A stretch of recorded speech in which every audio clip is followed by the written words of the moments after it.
Hit TV YouTube channels లో మీ వ్యాపార ప్రకటనలకు మరియు ప్రమోషనల్ ఇంటర్వ్యూస్ కోసం వెంటనే సంప్రదించండి. జనరల్ గా ఎందుకు అడుగుతున్నానంటే మనం కామెంట్స్ అంటే జనరల్ గా కామెంట్స్ చూసినప్పుడు కూడా ఈవిడ ఇన్స్టా ఫాలో అయితే చాలు మనకి ప్రత్యేకంగా అప్డేట్స్ ఏం చూసుకోకర్లేదు అనుకునే వాళ్ళు చాలా మంది ఉన్నారు. ఎస్పెషల్లీ పవన్ సార్ గురించి ఏదున్నా కానీ మీ ఇన్స్టా ఫాలో అయితే చాలు. అంటే ఇప్పుడు పవన్ కళ్యాణ్ గారి గురించి లేటెస్ట్ న్యూస్ ఏంటి అని చెప్పేసి అనుకుంటే ఉంది కదా అర్చనారా, అయ్యో ఫాలో అయిపోండి. చాలా మంది అదే అంటా ఉంటారు. అంటే మీరు అలా ఆ పేరు తెచ్చేసుకున్నారు అంతే, ఇంకా కదా, అది నా ఇంట్రెస్ట్ ఇంకా అంతే అన్నమాట. సో ఇప్పుడు చాలా మందికి ఏంటంటే లైక్ వర్క్ లో ఉంటారు కొందరు ఏంటంటే వాళ్ళ ఇంటి పనులలో అట్లా ఉంటారు. వాళ్ళు అదే పనిగా పర్టికులర్ గా ముందులాగే ఎవరు ఇప్పుడు టీవీస్ కూడా చూడట్లేదు యాక్చువల్ గా. సో వాళ్ళు అదంతా ఓపెన్ చేసి అంత మొత్తం 1.5 hour స్టోరీ వినడం కన్నా కూడా సరే నా దగ్గర వచ్చేసేసి ఒక 10 minutes స్పెండ్ చేస్తే నా అకౌంట్ లో వాళ్ళకి A to Z మొత్తం అప్డేట్స్ వచ్చేస్తాయి అన్నమాట. అది నేను కూడా చాలా రికగ్నైజ్ చేస్తాను. జనరల్ గా ఏంటంటే నేను మిమ్మల్ని ఫాలో అవడం స్టార్ట్ అయిన దగ్గర నుంచి ఈ జనసేన అప్డేట్స్ మొత్తం కూడా మీ ఇన్స్టాలోనే చూసేదాన్ని, మీ అకౌంట్ లోనే చూస్తూ ఉండేదాన్ని. అండ్ నేను ఒక్కదాన్నే కాదు, స్టూడియోలో కూడా మిమ్మల్ని చాలా మంది ఫాలో అవుతున్నారు. మిమ్మల్ని అంటే మామూలుగా మా టీంలో చాలా మంది చూసి ఆవిడ జనసేన అంటే మిమ్మల్ని ఒక అర్చనా రాయ్ కంటే కూడా ఒక జనసేన అమ్మాయిగా అందరూ రికగ్నైజ్ చేస్తున్నారు. Thank you.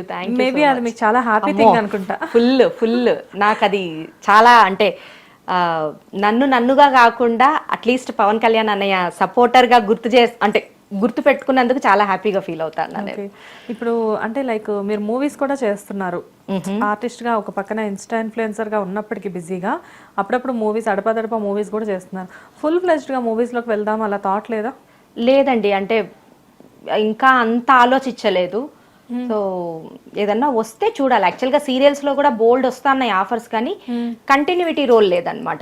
నాకేంటంటే రోల్ అనేది కంటిన్యూగా ఉంటే మనం ఏదైతే వర్క్ చేస్తున్నామో దానికి అంటే ఏమంటారు, దానికి న్యాయం చేసినట్లు ఉంటుంది. ఏదో టైం పాస్ కి అప్పుడప్పుడు ఒకటి పోతే అది దాని మీద రెస్పెక్ట్ ఉండదు, నాకు తెలిసి ఇంట్రెస్ట్ ఉండదు అనమాట. సో చేస్తే నాది అదే కాన్సెప్ట్, చేస్తే ఏ వర్క్ అయినా కూడా సరే ఫుల్ ఫ్లెడ్జ్డ్గా చేయాలి, లేకపోతే సైలెంట్గా ఉండాలా. సో అట్లా. సో ఇది కూడా ఏంటంటే ఆఫర్స్ కూడా జస్ట్ ఇన్స్టాగ్రామ్లో చూసి పింక్ చేశారు. సరే నాకు కంఫర్ట్ అనిపించింది కొంచెం వాళ్ళ మాట తీరులు, కానీ నేను మెయిన్ అదే ఫస్ట్ చూస్తాను, వాళ్ళు ఎలా మాట్లాడతారు, ఏ ఉద్దేశంతో మాట్లాడతారని.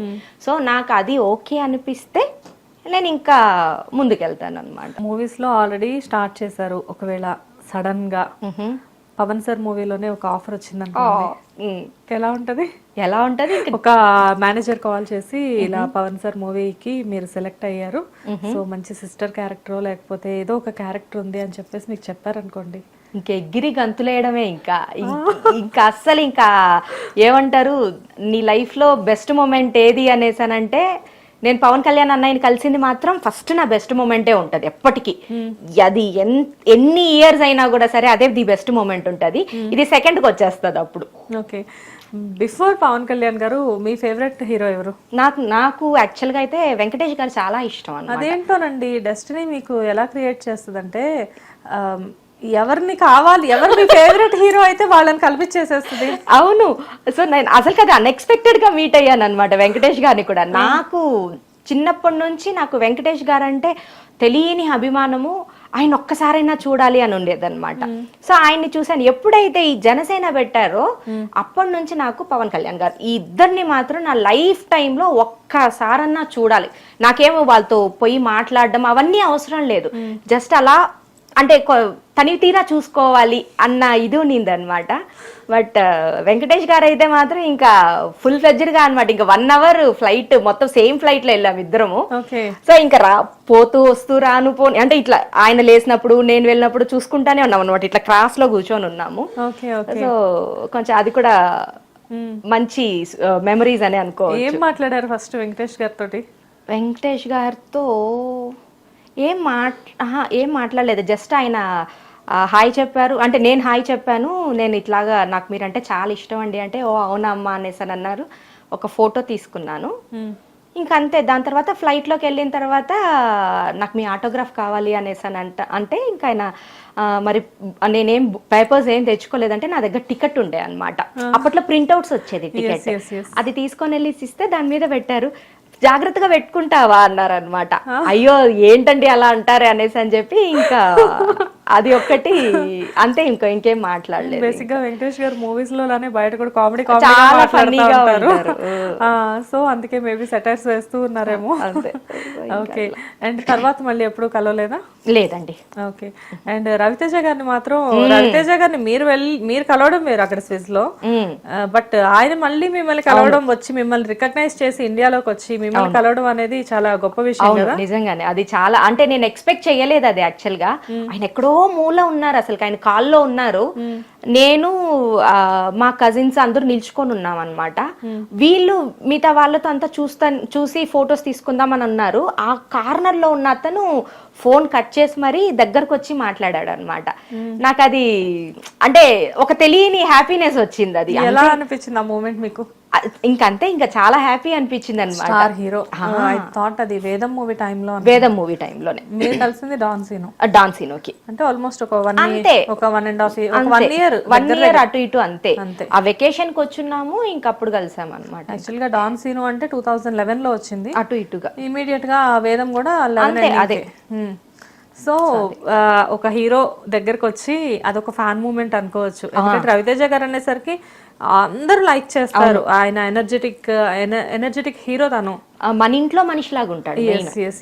మాట తీరు కూడా ఎలా ఉంటదంటే ఏదో 10 ఏళ్ళ బట్టి పరిచయం ఉన్నట్లు మాట్లాడేసేస్తా ఉంటారు. అది ఎంత క్లోజ్ గా వచ్చి నాకు ఇప్పటికి కూడా అది గుర్తుంది. అరే అదేంటి మీరు ఇక్కడ ఉన్నారు, మీరు ఉండేది అక్కడ కదా అనేసి అని అన్నారు అనమాట. అసలు ఎంత అంటే మీలాంటి ఫ్యాన్స్ ఎంతో మంది ఆయన దగ్గరికి వెళ్ళి మాట్లాడితే ఆయన గుర్తుపెట్టుకొని వచ్చి పలకరించడం అనేది ఎంత పెద్ద విషయం కదా. అవును, అది నాకు అంటే ఇప్పుడు అక్కడ పలకరియడం అంటే అక్కడ ఇంకెవ్వరు ఉండకపోవచ్చు కాబట్టి మేబీ అంటే ఇంపార్టెన్స్ ఇచ్చారేమో అని అనుకోవచ్చు, కానీ ఇక్కడ వచ్చి ఆయన చేయాల్సిన అవసరం లేదు. బట్ స్టిల్ ఆయన చేశారంటే అది ఇంకా ఆయన గొప్పతనం అని అనుకోవచ్చు. సింప్లిసిటీ అంతే. ఎంత పెద్ద హీరోస్ అయినా కానీ మన వాళ్ళు అనుకునేసరికి వచ్చి మాట్లాడిస్తారేమో. అవును. చాలా మంది తెలియక ఏంటంటే హీరోస్ అనేసరికి ఒక యాటిట్యూడ్ ఉంటుంది అని చెప్పేసి అనుకుంటారు, కానీ ఆయనకి అవంతా చాలా సింపుల్ గా ఉంటారు. తెలుసు. రవితేజ గారిని నేను ఒక్కసారే మీట్ అయ్యాను. ఆ ఒక్కసారి కూడా నాకు చాలా అంటే ఏదో బాగా ఆల్రెడీ మనం ఇంతకు ముందు మీట్ అయ్యాం, చాలా పరిచయం ఉంది అన్నట్లు మాట్లాడారు నాతో. చాలా క్లోజ్ గా మాట్లాడుతారు. కాకపోతే నేను మీలాగా నన్ను ఆయన గుర్తుపెట్టి పలకరించలేదు. నేనే వెళ్ళి sir I'm so and so అని చెప్పి నేనే పరిచయం చేసుకొని మాట్లాడాను. అయ్యో, నెక్స్ట్ టైం వెళ్తే గుర్తుపడతారులేండి. అంతే అంటారా? పక్కాగా. సరే చూద్దాం, గుర్తుపడితే మీకే కాల్ చేసి చెప్తాను నేను. పక్కాగా.